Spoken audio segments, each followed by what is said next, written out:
In this video, we'll prepare cash lineups on DraftKings and FanDuel for the main slate for Week 5. And it's all coming up next.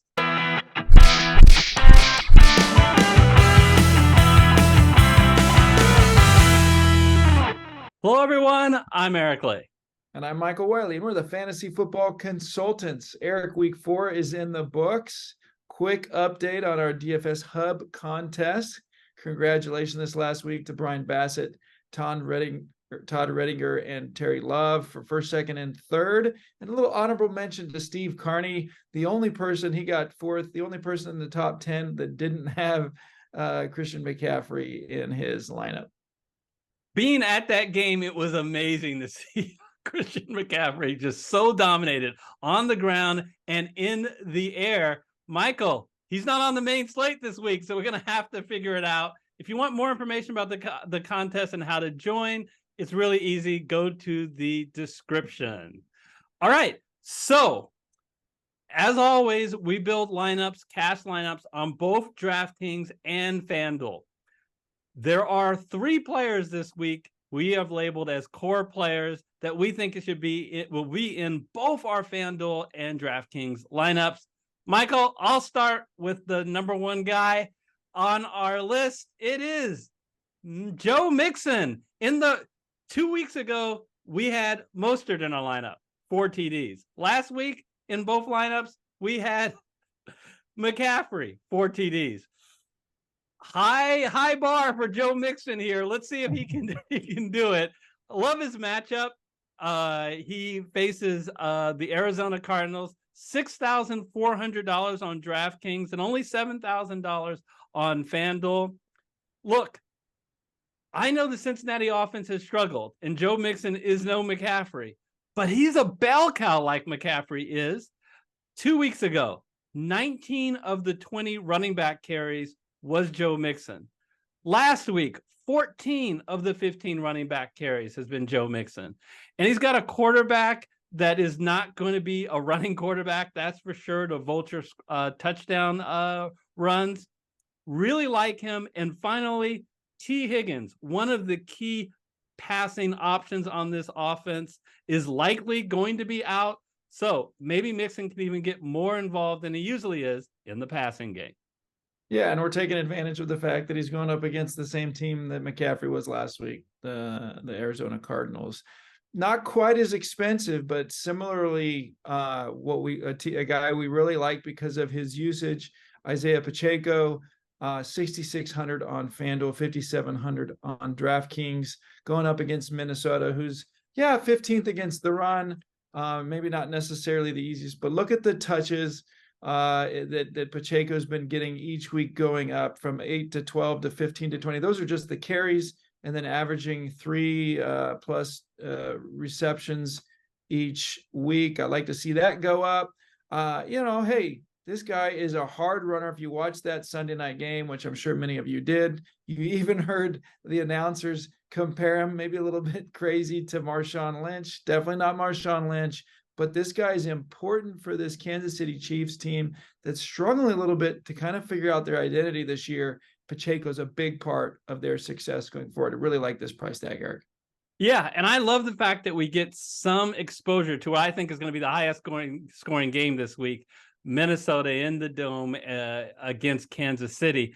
Now, the thing that I think that I like so much about it is, besides the great price, is like Mixon, Conklin is going to be a bell cow. You mentioned the 20 carries, but what's noteworthy is no other running back got more than 3 carries last week. So you love that.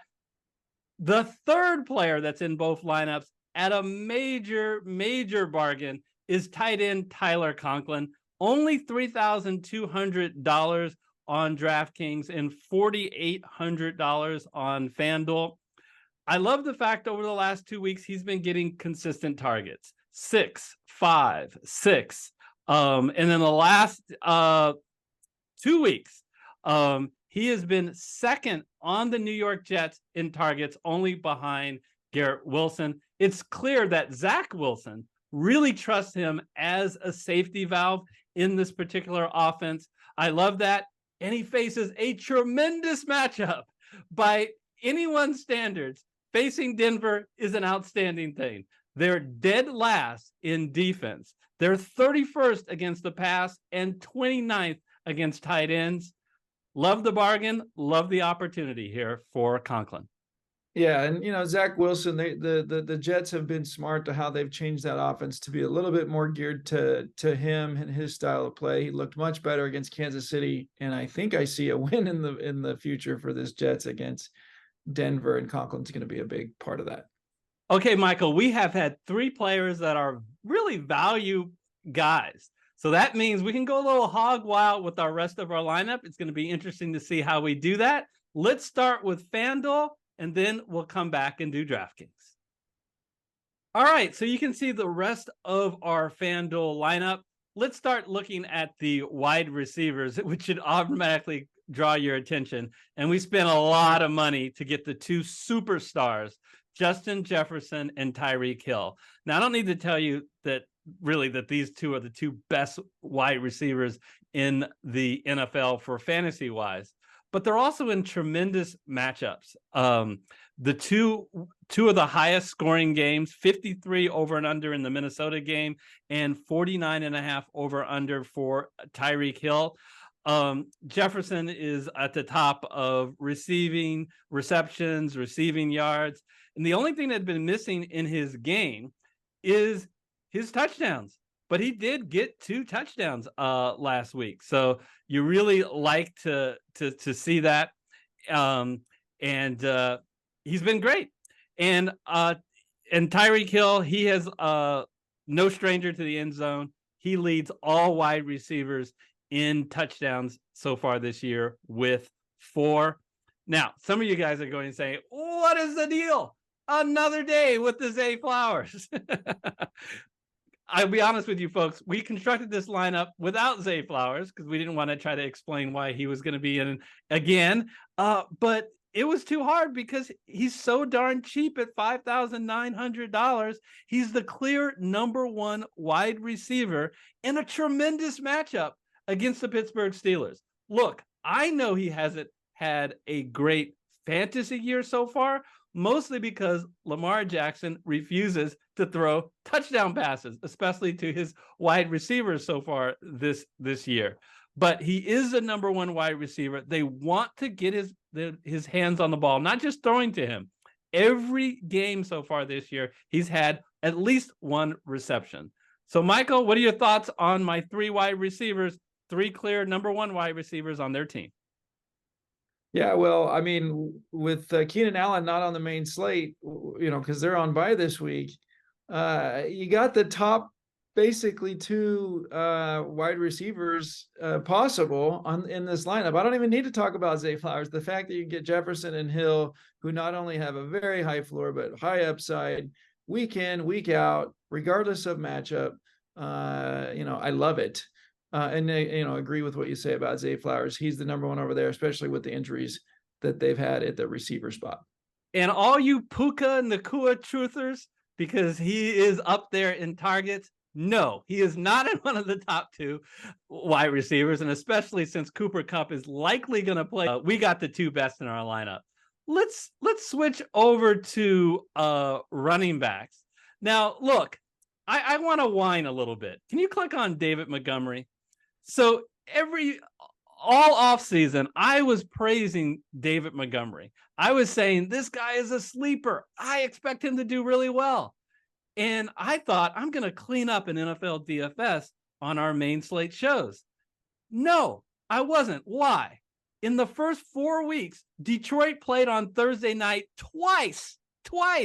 And then another time, Montgomery was hurt. So we only got to use him once. And guess what? Now he's $8,500. He's no longer a secret. So we're not able to get David Montgomery in, even though I think that he is in another great matchup, but $8,500 is still cheap. How about going more than $2,000 less than that and getting another bell cow guy in James Conner? Gosh, I really like this guy. Game script, I was at that game. Game script got away from the Arizona Cardinals against San Francisco last week. So he did not get a lot of touches, But look at the 3 previous games. He's gotten 19, 23, and 16 touches. And this week, the Cardinals are at home. They're only 3-point dogs against a struggling Cincinnati game. I don't think that they're going to get blown out here. I think game script is going to be in his favor this time. So I'm happy to get James Conner in this lineup. Speaking of struggling Bengals, we got to talk about Joe Burrow. Some of you guys is like, nope, I'm not going with Joe Burrow. But he's too darn cheap, folks, and too good of a matchup. At $7,000, look, I don't know if he is fully healthy, but the Bengals say we're playing him. So I have no concerns that he is going to be pulled from the game or anything like that. The one note is if you truly are uncomfortable with Joe Burrow, if you can find $600, you can go up from Joe Burrow to Kirk Cousins, which I think is in a very good matchup. But given the matchup of Joe Burrow and given his unbelievable talent, I am comfortable with him. Do understand that T. Higgins will be out. And then finally, the defense is the surprising Houston Texans. Look, they are a punt defense, cheaper defense at only $3,000, $3,600. But how often do you get basically a pick'em game against one of the worst passing offenses in Atlanta? So if we can just get Houston up in this game and get them off their normal run the ball game script, I think Houston can have a very good game. Take a look at Houston's results the last 2 weeks. You know, for a defense you wouldn't expect much out, they've actually performed fantasy-wise. Yeah, no, like that pick. I'm surprised to see them priced there, especially with how Atlanta looked this last game. I know Atlanta likes to run the ball and slow the game down. Maybe doesn't make for as many opportunities for sacks, but really like the James Conner pick. He's really one of the true bell cows this year. And, Joe Burrow right now has a low floor, unfortunately, but man, there's a lot of upside there and a good matchup. So, and again, what made this possible, it made it possible for us to get Justin Jefferson and Tyreek Hill in this lineup. So, if you got those two, you got to really like where you're going. When I look at this lineup in full, Michael, I just really like the opportunities. This is another lineup I think that guys are being put in position to have a lot of opportunities given each of their salaries. And that's what you want out of a cash lineup. All right, let's see what we have cooking for DraftKings. All right, Eric. So yeah, as you mentioned, because of Mixon, Pacheco, and Conklin, we've got a lot of money to our avail. And with that money, what we're going to do, I'm actually going to start the flex spot because he was right. My first pick this week, Jamar Chase at only 7,900 on DraftKings. He's priced a fair amount higher on FanDuel. They got it right there because of the T. Higgins situation. The one game that Jamar Chase went off was the one game that the Bengals won. And if you heard some of the buzz after the game, he was, kind of commanding or demanding the ball. And Zach Taylor, you need to get this guy the ball. You're going to get the ball to him this week, which is going to help Joe Burrow out as we had in our FanDuel lineup. So much upside with Chase. He hasn't even gotten in the end zone this year, and he had those 29 fantasy points even without getting in the end zone. I think we're going to see a repeat of what we saw in week 3 against the Rams. A very good pass defense, by the way, because the Bengals need a win this week, and they're going to do that through Jamar Chase. And the Arizona 24th against the pass, 26 overall. I think this bodes very well for that price tag for Jamar Chase's high floor and this week high ceiling as well. I was going to talk about AJ Brown a little bit later, but I'll just hit on him now. We have the money to put him in the lineup. You saw what he did last week. I helped out a little bit by that overtime game, but 2 weeks in a row, fantasy production off the charts. He really is Jalen Hurts' kind of comfort blanket when he needs a guy to go to. Just so much upside. Nice high floor as well. I think we got to get him in our lineup this week at this price tag. The other receiver who we have, I guess I'll talk about all of our receivers right now since I'm going at it. Nico Collins, if you've been following CJ Stroud and what he's been doing there in Houston, you see that this guy has targets and TDs galore. Truly Stroud's favorite go-to. If you have him on your fantasy league, you're loving what he's done for you each week. Other than the one down week against the Jags, he's just produced handsomely. And another really good matchup this week against Atlanta. Maybe it doesn't look so good on the passing side again because they slow the game down, but the style of defense I think bodes well for CJ Stroud and throwing the ball to Nico Collins. And then our last receiver, Adam Thielen. I still can't believe where they have him priced. By the way, that's another reason to go with Collins is his price to 5,600. Adam Thielen only 5,100. Look what he's done. He's clearly Bryce Young's number one, both in terms of targets and completions. He's gotten in the end zone a couple times as well in this matchup with Detroit. Detroit is very tough on the run. Carolina is going to have to throw the ball, and Adam Thielen is going to be the beneficiary of that. I can't believe we can get him at 5,100. Eric, I just threw a lot at you with all these receivers. Who do you want to talk about a little bit? Well, I want to talk about that. You've gone to a certain store. The store is Target. You have just accumulated a ton of targets out of these four wide receivers. It's amazing that you were able to fit all of these guys in the lineup. I can't believe how cheap Collins and Thielen are, given they're number one wide receivers on their team. And I like both of them are playing in domes, which is friendly for the passing attack. So I really like what you've done here, and I'm the whole squeaky wheel. It's a thing in the NFL. So a lot of times when you have a star player who's complaining, it's amazing how they seem to get more attention.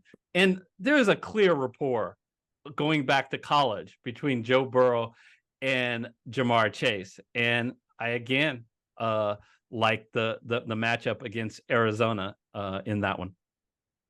And what makes all that possible is we had to save some money on the quarterback position, and as we usually do on the defensive position. And you've probably been noticing this theme with us this year of kind of sacrificing a little bit on quarterback so that we can go with the high target receivers and running backs, especially in DraftKings. And part of that is because of some of the matchups that we've seen for those top priced quarterbacks.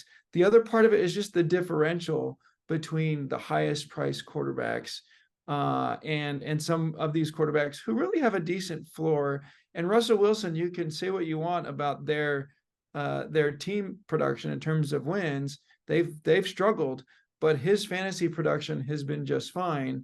He's going up against a Jets defense, which he in the past, in prior years, has been really tough against the pass, but this year not so much. They're middle of the pack. And Russell Wilson always has the ability to use his legs. He's only really done that once this year, but he's had to because they've been coming from behind, put up a lot of yards. And with Jerry Jeudy and Cortland Sutton and some of his other, places to go, he's going to produce. So he has a very nice floor. I think for the price tag, we like the floor that we get from Russell Wilson. There's some other options around the same price that just don't have the same floor. And then finally finishing it up with our defense, was kind of surprised to see Tennessee have this price tag of 2,400 compared to some of the other teams that are around this spot, going up against an Indianapolis offense, which, they had a nice second half against the Rams, but they give up sacks. And look at Tennessee. They are consistent. They give you 3 sacks a game.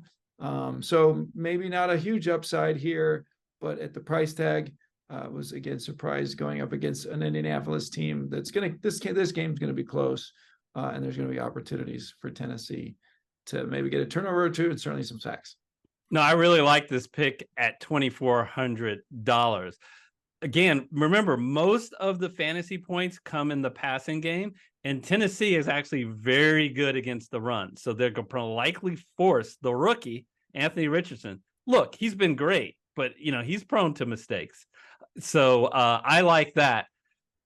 I want to comment a little bit about the quarterback.